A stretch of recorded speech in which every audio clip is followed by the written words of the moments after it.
Sul campo ho visto una roba strana, erano scarpe tutte impantanate. Queste le scarpe abbandonate dai ladri in fuga in via Schiavoni a Nuova, resti di una serata di straordinaria criminalità, stavolta a pochi passi dal terraglio. È qui che la banda del Piccone è entrata in azione arrivando in macchina, come si capisce anche dalle tracce lasciate al suolo. L'abitazione di Severino Munareto si trova qui in questa via privata su cui manca l'illuminazione pubblica. Una casa comunque protetta con tanto di sistema di allarme, luci esterne e infissi a doppia mandata. Il blitz poco prima delle 8 di sera, quando Munareto con la moglie è fuori a mangiarsi una pizza. L'allarme suonando mette in moto i vicini di casa, la famiglia Milani. Mio figlio ha preso la pila, ha guardato se c'era, se c'era gente, se c'era disturbi, e invece erano già scappati, e allora ha chiamato il vicino per telefono e lo ha chiamato a casa e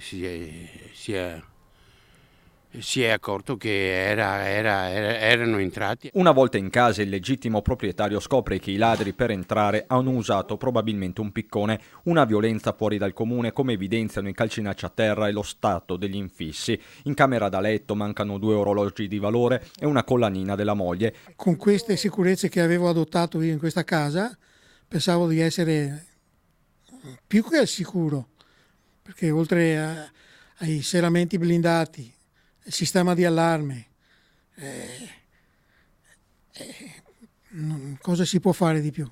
Poco prima i ladri avevano visitato anche una casa vicina, dentro una donna ultra ottantenne che pare non si sia accorta di nulla fino all'arrivo del figlio. Da quello che ho scoperto questa mattina hanno anche rubato un panettone buttando poi lo scatolone nell'orto della signora e la stessa è stata costretta ad andare a dormire altrove perché è molto impaurita da questa situazione. Resta la preoccupazione di un'intera via che adesso corre ai ripari. Chiederemo anche di poter mettere un po' di luminosità in più anche se la strada appunto è privata, anche magari a spese nostre. Perché tutti hanno paura di andare fuori mezz'ora, un'ora di casa perché non sai quando torni cosa trovi, se la trovi ancora.